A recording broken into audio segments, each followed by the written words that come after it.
Before we hop into this episode, I am proud to announce that I have partnered with Ambidexter, a digital content marketing company. They offer various services such as graphic design, content writing, media relations marketing, and so much more. Check out their socials, visit their website, or shoot them an email for more information. These are all linked down below. Ambidexter will launch an Ambiblog series which features different podcasts based in the Philippines. They will be posting a new feature weekly. It's very exciting to be part of such a great project. Thank you, Ambidexter. Before I start with this episode, I just want to give a quick shout out to Podmetrics. Yup, Podmetrics is the platform I use to get all the data I need for the show. From who listens to me, all the way to where they come from, Podmetrics takes care of all of that so I can make better content for you. You can even integrate Podmetrics with Facebook and YouTube so you can get more data from your live streams. So if you're a podcaster or want to start your own podcast, go visit podmetrics.co and sign up for free. Use my code JakeOfAllTradesWithDelRo. With that out of the way, cue the intro music.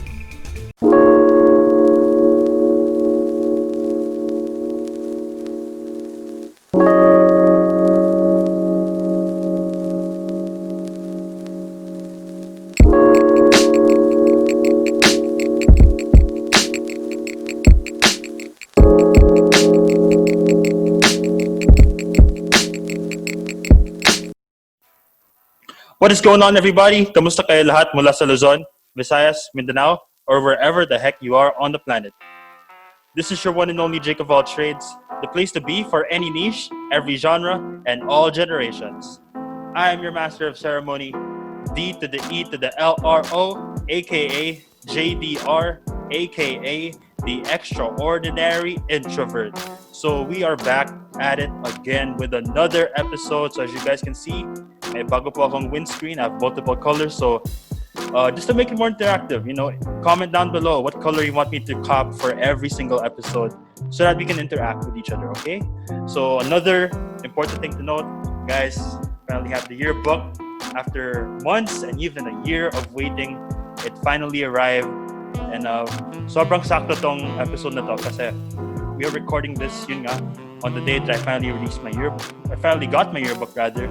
Because our guest for the day, what do you know? She is the first popular person on the show because she is our class valedictorian. So she will introduce herself to us later. But just to give a semi-formal introduction, she graduated cum laude. She is my batchmate from the Ateneo, class of 2019. She did graduate with a degree in management honors. She was also my classmate, believe it or not. And of course, we all know her as that girl who won the hearts of many with that inspiring valedictorian speech. But you can take away all the accolades. I will forever remember her as that girl who helped me get over my first heartbreak. Yup, I'll never forget that. So, with that, all that good stuff out of the way, let's give it up for Rachel Hyacinth and Bendaña, cum laude, batch valedictorian, Ateneo de Manila University, class of 2019. Thanks for that very generous introduction, Jake. So, hi guys. Ako po si Hya. Ako po ay classmate ni Jake nung first year sa NatSci. Magkaklase po kami sa Environmental Science. Ayan. Yes. Kasama ko siya na nagpipik doon sa mga sa soil. Naghahanap po kami ng uod at bulate. Para po sa our project. Yan. Naalala ko yun. Yes. Nasa lab ka. Diba? Para everyday kailangan naman yun gawin. Diba? Ang fun kaya nun, si Miss Sevilla. So, ayun po, simple lang po akong tao. I don't, what do you call that? Hindi po ako masyadong parang, although Jake really gave a generous introduction, I'm simple and you can just, interact with me. Thank you po. Yes, sorry. Quick introduction pala. I come from a So yes, at ako po ay may 2 pusa at the moment. Isa sa kanila ay buntis. Wow. Thank you. Wow, nice. Sorry, medyo naputol ka kanina, so pakiulit na lang yung fun fact na yon before the Which buntis one? part. Bago yung buntis ba yan? Like 20 kayo, diba? But what did you say before that? Because medyo naputol yung video. Go. Hello po, ako po si Hya Bendaña, 21 years old at nakatira sa Dalagong Pulangi, Albay, Philippines! Ayan, ako po ay isang anak na isang jeepney driver na ngayon ay nandito sa probinsya at nag-aalaga ng baboy. Maraming pong salamat. Yeah, salamat sa intro na yon. So as you guys can see, even though she's a valedictorian, you can really see how she can relate with people. Like, hindi siya yung tipong mayabang and all of that. Like, that's the general stereotype among like Athenians or just anyone who's been in college, right? But no, Hya is a different breed. Talagang sobrang humble niya, guys, and really she's the extraordinary valedictorian. Yes. So if I'm the extraordinary introvert, she's the extraordinary valedictorian. Definitely one of a kind, and you're definitely one of a generational person. So sorry. So yes, you mentioned kanina, diba, na ikaw ay anak ng isang jeepney driver. So, talk about with me yung mga humble beginnings mo. So, as you all know, before people knew you, whether it was in school or online, you didn't really have an easy time, like, to say the least. Like, I understand na, you know, galing ka probinsya and you had your struggles and you shared those with some of us during the commencement speech itself, but you know, I'd like to know, how were you able to overcome such difficulties? Like, how were you able to thrive despite such humble beginnings, you know, in the province of Albay? Thanks. Ano po, actually hindi ako galing talaga sa Albay. Well, dito ako pinanganak sa probinsya, pero lucky akong Maynila during elementary. My parents were one of those people na gusto makaroon ng mas magandang buhay. So, Yes. sila yung isa sa mga parang first generation na nakipagsapalaran going to Manila. So, my dad was a construction worker. Tapos, yung mom ko naman is an SM sales lady. So, yun yung trabaho nila nung pinanganak nila ako. So, talagang mahirap yung buhay, di ba? And my dad was night shift, tas yung mom ko is morning shift. So, minsan walang nagbabantay sa akin pag uwi ng bahay. But yes, nung 1-year-old ako, nakaipon sila enough to give the down payment para magkaroon kami ng jeep. So, doon kami unang nagkaroon ng jeepney. So, loan siya, payable. I think binayaran namin siya 5 to 7 years. Pero doon na nag-shift yung trabaho. So, yung tatay ko naging jeepney driver. Tapos yung mom ko naman, eventually she quit SM. Tapos, pumasok siya sa isang trucking company. Tapos yung sahod yun was, I think, 10,000 a month. So, mababa. Talaga mababa. Sometimes we had, nag-struggle kami magbayad ng tuition, especially kapag examinations. But, growing up, hindi kasi siya masyadong, personally, hindi ko siya naisip na struggle, quote-unquote, kasi parang lahat na nakapaligid ko are more of in the same scenario. So, we are a family of jeepney drivers, right? So, may mga kaibigan kami na who are in the worst disposition than we are. May mga pinsan kami na galing din probinsya na nakikipagsapalaran dito at wala silang sarili nilang jeep, nakikimaneho lang sila. So, mas konti yung kita nila. So, parang growing up, more or less, I felt like even if I was very poor, I felt like we were still privileged. And I think it helped me cope on things even if nag-aral ako sa private school. So in the private school, sometimes, syempre, dun nagiging mas apparent na I came from a different background because people there were more or less more financially stable than we are. Yeah. At halatang-halata yun. Minsan may mga bagong damit sila, mga bagong pencil case, mga bagong bag. So yung mga maliliit na bagay na yun, sometimes it piles up. Pero isa kasi akong advocate ng wala akong pake.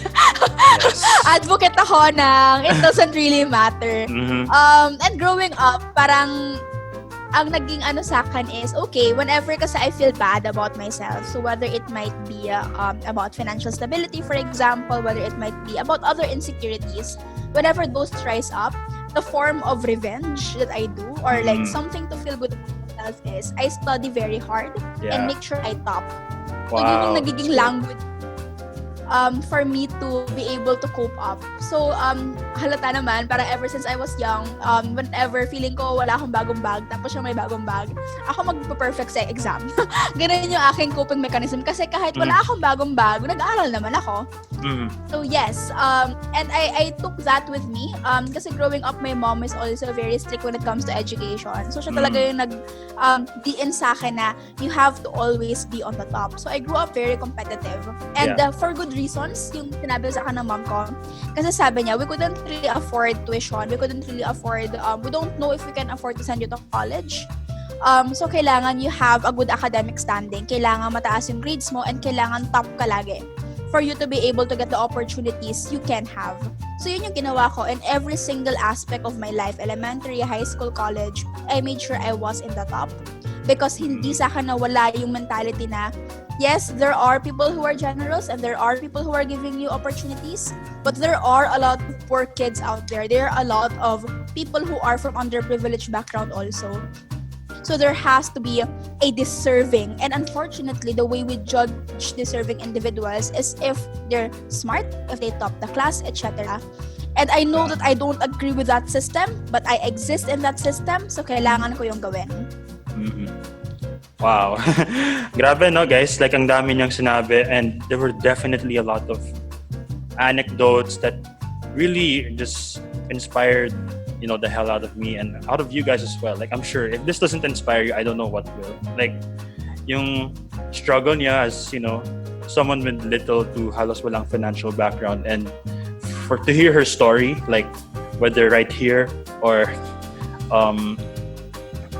online, it really tells na there's really no excuse. There's no excuse for you to, and sorry to cuss a little bit, but to half-ass your work. Talagang best effort talaga. It doesn't mean perfect ka sa lahat ng mga scores. Like, hindi yun yung punta, but it's really dedicating time and just putting in the effort, because eventually naman the results will speak for itself. So, thank you for that quick background of yourself. Grabe, no? Like, as early as now, you can take my job. If anything, pwede ka na mag-host. I'm not worthy to be a podcaster anymore after hearing your story. No, I'm just kidding. I'm just kidding. Pero, in the middle of all that, I actually want to ask you this. What was your big break? So, as we all know, ang dami mong kinailangan i-overcome as a young kid.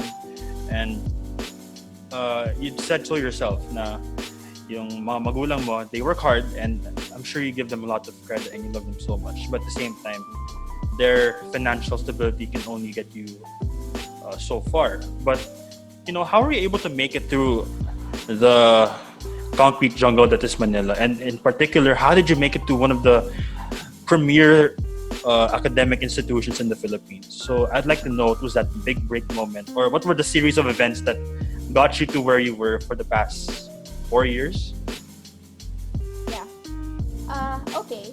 Feeling ko, hindi siya big break. It's more of, what do you call that? It's more of a series of wins. Kaya nga na pagkaka-describe ko kanina. I feel like wala talagang nangyaring parang malaking blessing, even if ang dami talagang blessings. Wait, let me clarify. Ang gulo ko. What I'm saying is, I don't believe in big breaks. I don't believe in small wins either. Parang it's more of the entire journey in itself. And in fact, parang sa buhay ko, growing up, it wasn't about the big breaks. It was about making sure that you surpass the ceiling.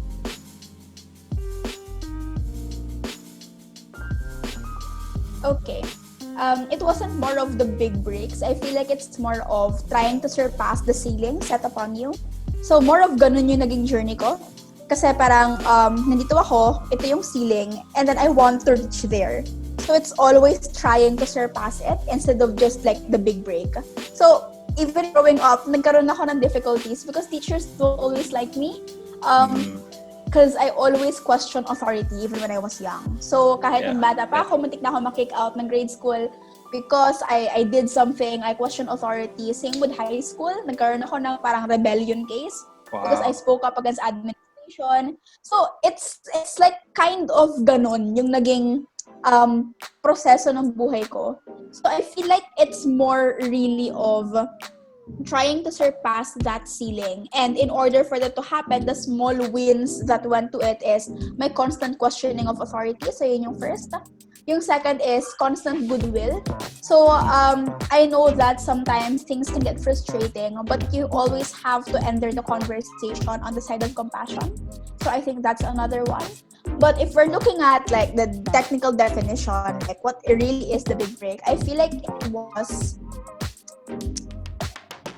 Hindi ko alam, babe. Maybe it is the valedictorian address. Maybe it was the valedictorian essay. Pero parang prior to that, going to Ateneo, I don't know. Kasi before I went to Ateneo, I was so angry because my grandmother died. And the reason why she died was because we didn't have money to pay for her down payment in the hospital. So, if that was the reason why I went to Ateneo, I wouldn't call it a big break either. The reason why I went to Ateneo Dinaga, for example, as a high school, is because kailangan naman mag-migrate back from Manila to the province kasi baon kami sa utang. So I wouldn't really say that a big break either. So just a series really of trying to survive my circumstances and trying to make the best out of it. Wow, galing, no? Yeah, it just goes to show, like, for all the listeners out there, although it's good to have a big break, although we want to have a big break, sometimes it won't present itself to us. We have to be the ones to make our own big breaks, or as Hya mentioned, a chain of events that will lead us to where we are destined or where we want to be in. And again, it just speaks to Hya's resilience and her determination to overcome everything. And even her defiance. Like, di ko alam yun na rebel kid ka pala back then. Yeah. But it's all for good reason naman. Like, I'm sure you were rebellious not for the sake of unlike other kids out there, for their own problems. But that's for another topic. But so amazing, just amazing stuff. I know we've barely touched on the major themes of this episode, but just sharing with me some of your stories, yung mga kwento mo sa akin about how you had to go here, go there, do this, do that. It's definitely extraordinary. And to be honest, pwede na to pang MMK. Like, hindi ko pa alam kung bakit hindi ka pa na-feature sa MMK. I declined. That's why. Sayang. Fair notes, okay. Wala naman tong pilitan. So now, let's go over now to the next part. So, as you all know, despite all the difficulties, Hya was able to make it as one of the best students, not just in Ateneo, but in the country. I forgot to mention this introduction, but she was one of the Rizal top 10, top 12 students. Basta one of those awards that was given to her a couple of years back.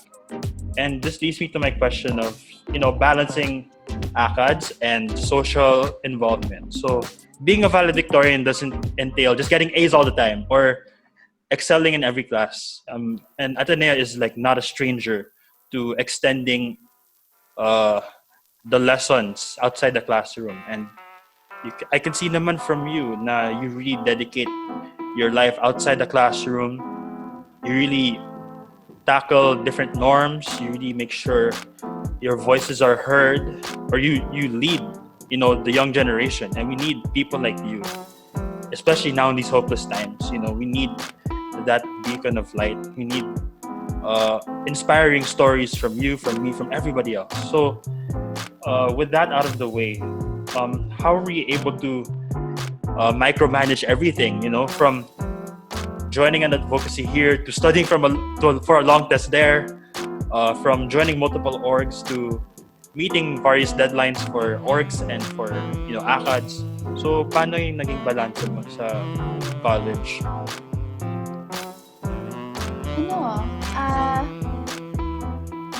Ano siya, babe? Parang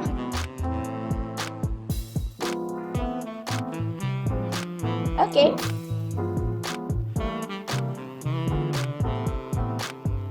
Hello. sige, bago ako mag-start, gusto ko lang pasalamat kay Jake sa pagiging sobrang patient sa aking internet connection. Yes. Anyways, paano nga ba binalan? Well, number one, parang I think you have to come from a point. I always come from a point na hindi ako nag-iisa. So, for example, I never see ACADS as a solo flight. I never see organization work as a solo flight. I feel like people have to always refer back to the community. So, halimbawa sa Ateneo community, sa block ko, halimbawa, it was easy for me to habol. Ayan, sobrang atinista. Sobrang daling humabol para sa akin sa aming very complicated na mathematics. Kasi I wasn't the only one studying. So, kasama ko si JR, for example, kasama ko si Josh. Hinihila ko sila. Tapos talagang, Josh, turuan mo ko. Kasi utang sa loob, wala akong naiintindihan. So, madaming ganung moments. Oo, talaga. As in, it's always like asking for help, actively asking for help, and also actively giving help. So, yun yung parang, I think, pinaka-advice na more than the parang the time blocks, Pomodoro, etc. The principle of asking for help and receiving help. Importante yun. I remember one time, masyadong maulan, tapos, yung first exam ko kasi sa math was, I think, 13 out of 100. So, 1-3 lang siya. Sobrang baba niya. Hindi mo na nag-line of 2. Lang, 13 out of 100. So, talagang, girl, ako ata pinakambaba sa class. Tapos si Josh, parang yung classmate ko, he's like, MTG, parang silver gold medallion, mga international math competitions, ganung level. Wow. Tapos ako talaga, hindi pa kami pero message ko siya, Josh, paturo, utang na loob. Tapos sabi niya, hindi daw siya free kasi di nga kami close, nasa dorm siya. Tapos umuulan nung time na yon, parang niya ako tutoran, di ba, kinabukasan na yung exam. So, ang ginawa ko, pumunta ako sa harap ng dorm, ng men's dorm sa Eliazo ata yung Servini. Basta I think sa Servini. Ateneo, Yeah, Servini siya. Yung dalawa. Yung Servini. Nasa labas ako, tapos chinat ko talaga siya, sabi ko sa kanya, Josh, nasa labas ako, maghihintay ako dito hanggang hindi ka lumalabas. So, at the end of the day, ang reply niya sa akin, what the fuck? Yun yung reply niya. Pero bumaba siya, tapos nag-overnight kami na kala Marco, tapos sinaluan niya ako sa math. So, ganun. Same with JR, for example, sa English, sa Filipino. Parang JR, hindi ko talaga nagagets kung paano mag-grade si Ma'am Belen. So, parehas kami hindi namin alam. So, parehas kami, alam niya, lagi siya nakaka-line of 9. Tapos ako parang letter C, letter D, ganon. Tapos masama talaga yung loob ko kung bakit ganon. Tapos, siya lagi siyang A. So, kinidnap ko ulit siya. JR, kailangan mo ako tulungan. Please, nagmamakaawa ako. So, okay, yun. Parang you have to put yourself in the perspective of community. Even in accounting, for example, my entire parang course mates, yung block namin were review together. So it was easy for me to learn and have high grades because I'm not alone in studying. And even later on, nung nag-iba na ako ng landas sa buhay when I was like alone, quote-unquote, I was always parang receiving help from people. Si JR, nag-shift ako ng course, JR and Joshua weren't my classmates anymore. Pero whenever I find economics hard, tatawagan ko lang si Josh, Josh, mahal kita. Hirap ng econ. and then he will teach. Yes. So yun, it's not very technical, but I think it's important to acknowledge na hindi ka laging magaling. At parang kailangan mong maging komportable na aminin sa sarili mo na hindi ka laging magaling at kailangan mo rin ng tulong. Yun yung first. And at the same time, huwag kang mag-hesitate, magbigay ng tulong sa kapwa mo.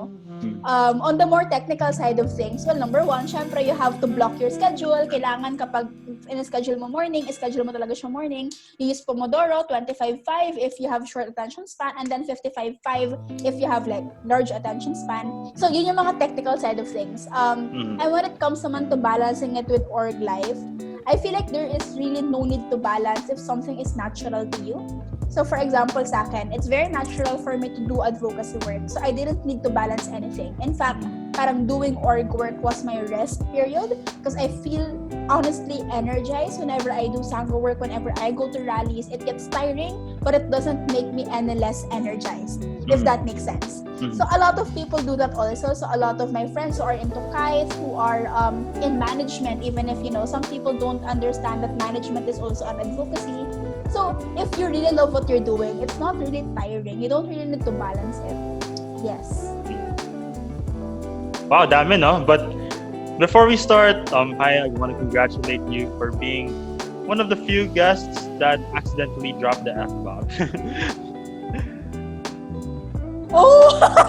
Oh no! But no, it's okay. It's okay. Like, if it's from me, talagang I'm in trouble. Pero pero no, nakalimutan kong i-remind. Like, pero no, it's okay. Like, it actually added, more substance to the story. So, yeah, I'll give you a pass. It's okay. Pero, Sorry! no, okay lang yan. Okay lang yan. Kidding aside, all jokes aside, you see, guys, even though the modules are hard, because ngayon yun na yung uso, diba? Like, modules, kasi online classes and all.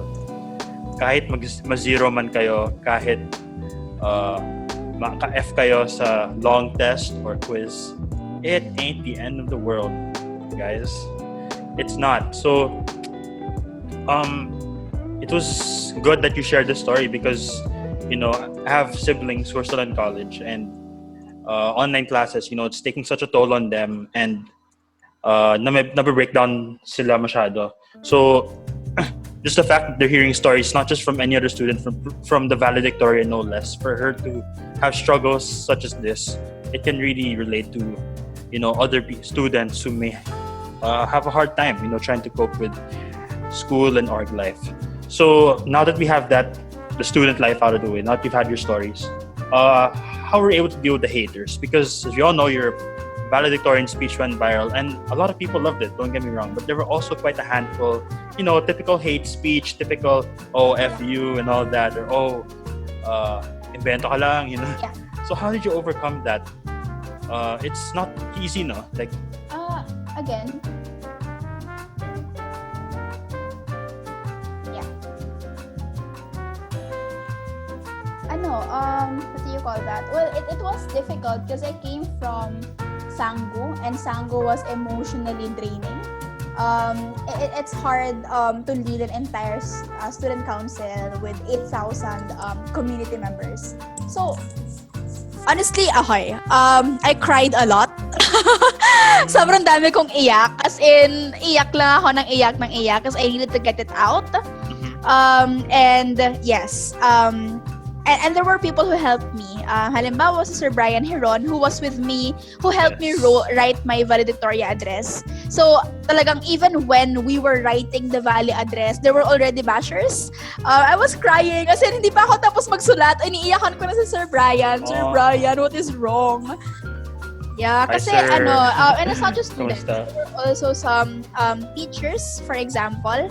I think the reason kasi is I'm not a cookie cutter valedictorian. So the valedictorians of the past were all summa cum laude, magna cum laude, and everyone was expecting summas and magnas to still be valedictorian.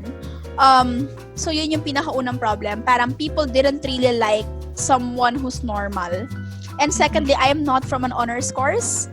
The other people are from honors courses. They're from management engineering, they're from economics honors, blah blah. I am, management economics, and in the Ateneo, parang some people parang bitch on us when there's nothing wrong with our course. But absolutely, parang mababa yung tingin nila. Yes.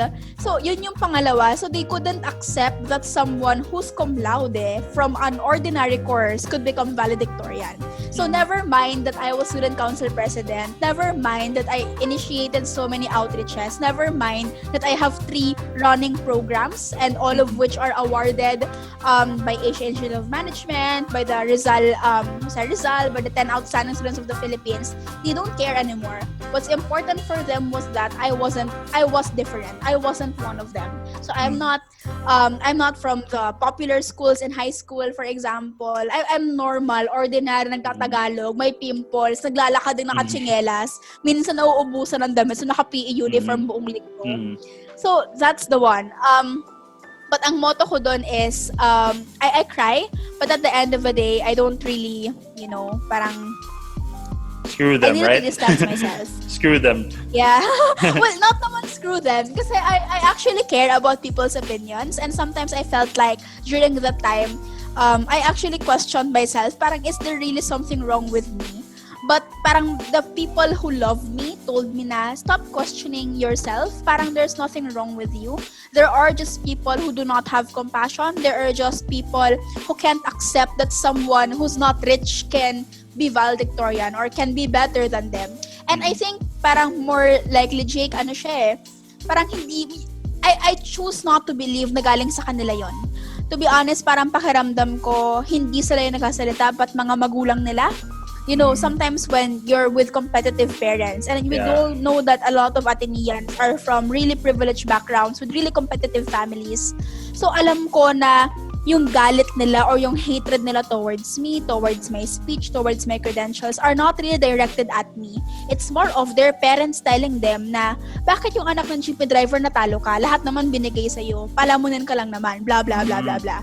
So I think that's where it came from. They got so pressured by the resentment and the hatred they received from their parents. So they channeled it on me. It's not fair, but I don't know, parang how do you solve an entire generation of our parents who felt like everything goes easy to everyone and that parang that people can be undeserving of things. So yun, parang I just look at it in the perspective of it's not them who are speaking, it's the way they were raised. So it's not them, it's their parents. Yeah, I couldn't agree anymore. And you know what? Parang easier to forgive them.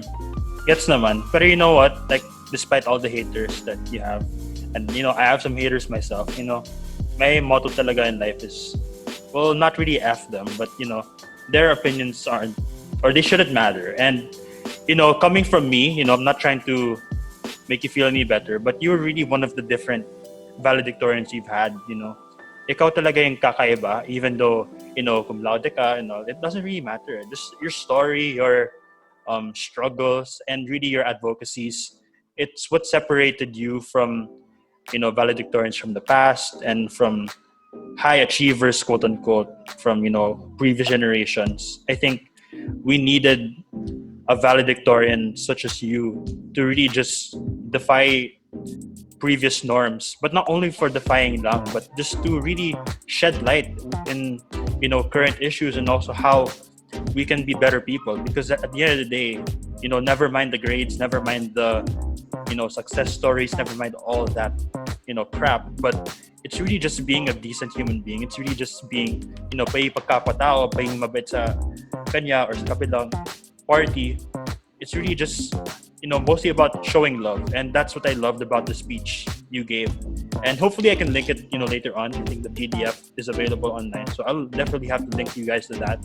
But yeah, she is really the extraordinary valedictorian. And, you know, I'm really grateful, you know, to have someone like Hya on this show. But before we do go, because sadly she has a meeting in a while. So once again, guys, really, really sorry for all the technical difficulties. Sobrang out of control to. Like, this is beyond our control. We all know na maraming repairs and all that, and then it's still a difficult time. So please, hopefully guys, you can bear with us. I promise, babawi ka sa mga susunod na episode. But before we go, what is your advice for the future generation?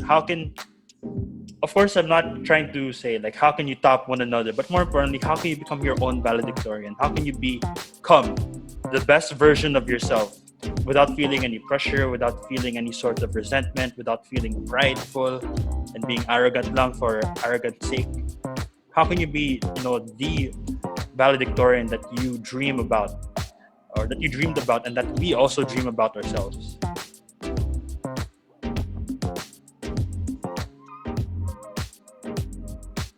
Thank you. Okay, before I answer that, gusto ko lang sabihin na your mini speech before that question was one of the best things I've heard. And wow, salamat. really? Thank you so much. I am touched. Yes, and I really felt your passion in speaking. And nagpapasalamat ako. Kasi even before I became valedictorian, my ES friends, including you, sila Chino, sila Zaylord, were one of the people na talaga nag-cheer even before all this hubalu, before I even broke the news. You guys were really cheering for me. So salamat. I appreciate that. And hindi ko yun makakalimutan. Can you still hear me? Yes, definitely. Okay, game. Pleasure is Here's ours. the question mo. Yes. What do you call that? There's this favorite quote I got from a friend that I owned already. Inown ko na siya. And I keep repeating it whenever I feel like I'm astray. So the quote goes, "The best thing to achieve your dreams in life is to deserve it. And if you get there faster than you deserve, if you achieve them faster than you deserve, try to deserve them anyways."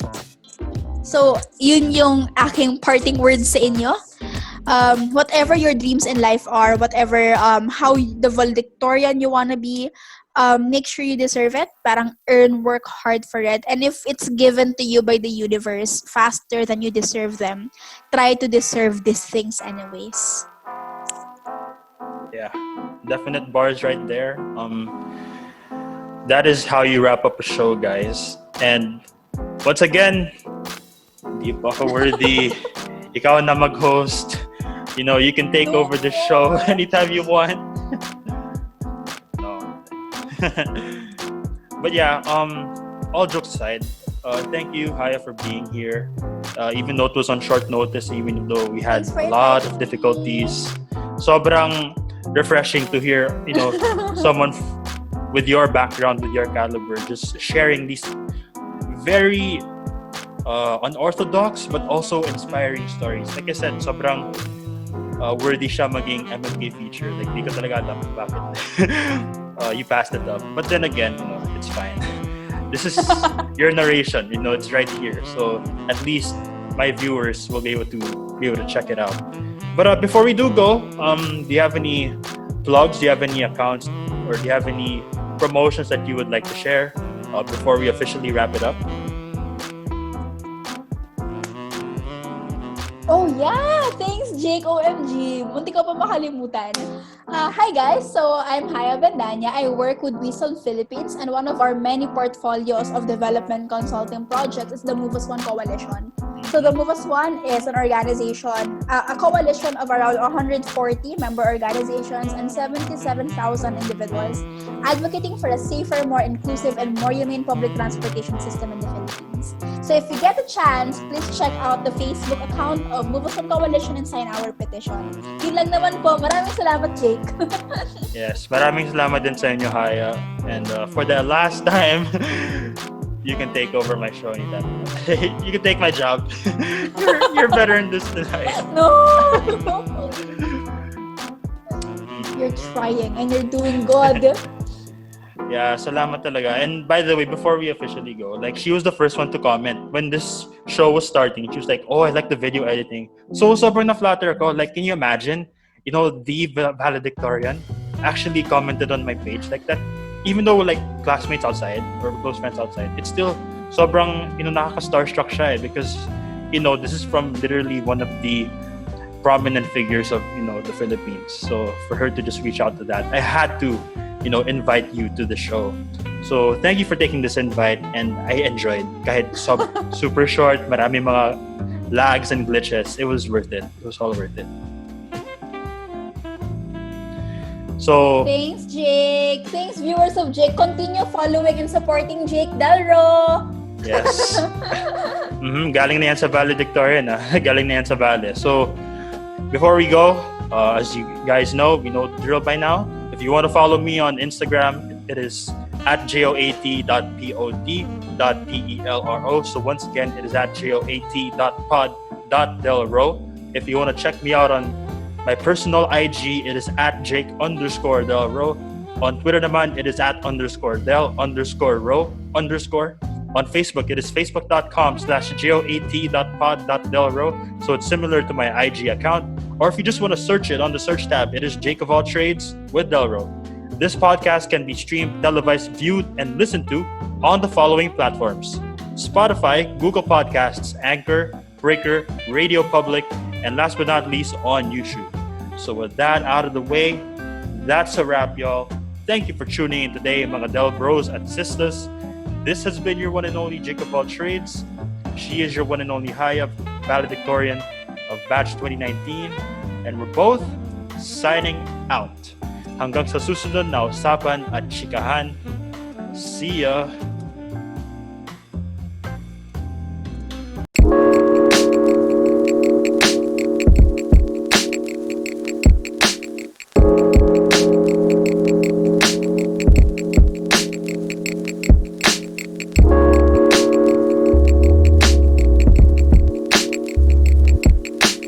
Bye!